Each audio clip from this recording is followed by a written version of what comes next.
hari ini ku bersyukur merasakan kasih setiamu. Shalom saudara, selamat pagi. Kita ketemu kembali pagi dalam Morning Devotion. Selamat pagi saudara-saudara, apa kabar? Pada pagi hari ini kita akan membaca dari kitab 1 Tesalonika pasalnya yang kedua, ayatnya ke-11 dan ayatnya yang ke-12. Kamu tahu betapa kami seperti bapa terhadap anak-anaknya, telah menasehati kamu dan menguatkan hatimu seorang demi seorang, dan meminta dengan sangat supaya kamu hidup sesuai dengan kehendak Allah yang memanggil kamu ke dalam kerajaannya dan kemuliaannya. Saudara, dalam ayat firman Tuhan, kembali Paulus menyatakan kepada kita bagaimana dia mendemonstrasikan teladan pelayanan yang ketiga, yaitu menjadi bapa bagi jemaat yang ada di Tesalonika. Kita sudah membahas sebelumnya bagaimana Paulus menunjukkan teladan pelayanan sebagai pengelola dan juga sebagai ibu yang mengasihi. Gambaran yang disampaikan di sini adalah bahwa kehidupan orang percaya dalam pertumbuhannya sama dengan anak-anak yang sedang bertumbuh, yang membutuhkan perhatian dari kedua orang tua mereka, yaitu ayah dan ibu mereka. Ini yang disebut spiritual parenting atau orang tua rohani. Saudaraku, gereja memang digambarkan sebagai keluarga Allah. Disitulah anak-anak atau orang percaya mendapatkan rasa aman, saudara, identitas dan pertumbuhan mental yang sehat. Tentu waktu Paulus berkata dia melayani sebagai seorang bapa, itu juga yang dia kerjakan di Korintus. Waktu dia berkata bahwa kamu punya banyak pengajar, kamu punya banyak orang-orang yang memberi instruksi kepadamu. Tapi Bapa, akulah yang menjadi Bapa bagi kamu. Ini kelihatannya sebuah kebutuhan yang sangat diperlukan sekali dalam gereja Tuhan, dalam jemaat, dalam komunitas-komunitas orang percaya. Dibangkitkannya orang-orang yang memiliki hati Bapa dan melayani sebagai Bapa. Sebab ini penting sekali, saudara. Tuhan kita menggambarkan dirinya sebagai Bapa yang mengasihi. Bapa yang terus memberikan kesempatan kepada kita untuk bertumbuh di dalam Dia. Seorang bapa yang mengorbankan dirinya untuk kemajuan anak-anaknya.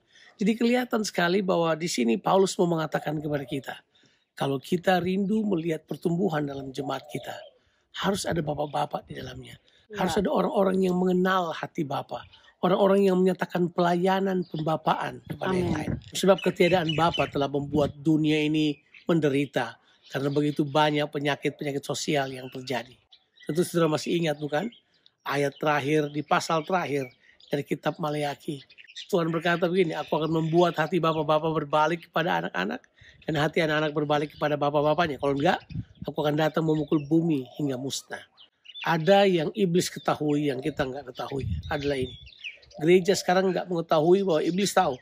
Kalau generasi ini kehilangan bapak, maka generasi ini akan dikuasai oleh kerajaan kegelapan. Dan iblis berupaya untuk membuat gambar Bapa di sorga menjadi kabur. Yuk, mari kita lihat kembali apa yang Paulus inginkan. Menyatakan lewat pelayanannya di jemaat di Tesalonika. Sebagai Bapa, firman Allah mengajarkan kepada kita bagaimana Paulus menasehati, menguatkan hati dan meminta dengan sangat, mendorong orang-orang percaya di Tesalonika supaya mereka hidup sesuai dengan kehendak Tuhan. Peran Bapa rohani dalam pertumbuhan rohani orang percaya sangat penting sekali.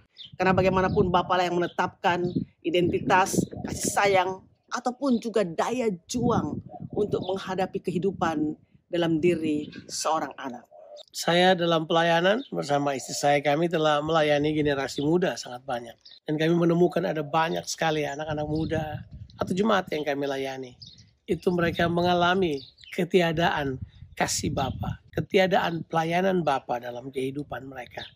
Dan kami bisa lihat kesulitan sekali mereka bertumbuh dalam karakter, bertumbuh dalam mental yang solid, bertumbuh dalam kegigihan menghadapi tantangan. Dan itu memang benar.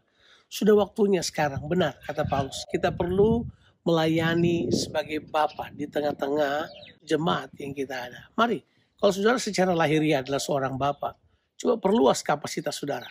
Bukan hanya sebagai Bapa jasmani, tapi menjadi Bapa yang membapai orang lain, yang membutuhkan hati Bapa, yang membutuhkan gambar Bapa.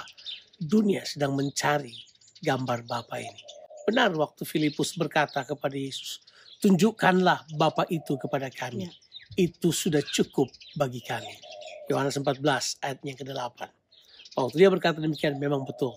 Salah satu kebutuhan dunia ini adalah pernyataan Bapa, pernyataan pribadi Bapa.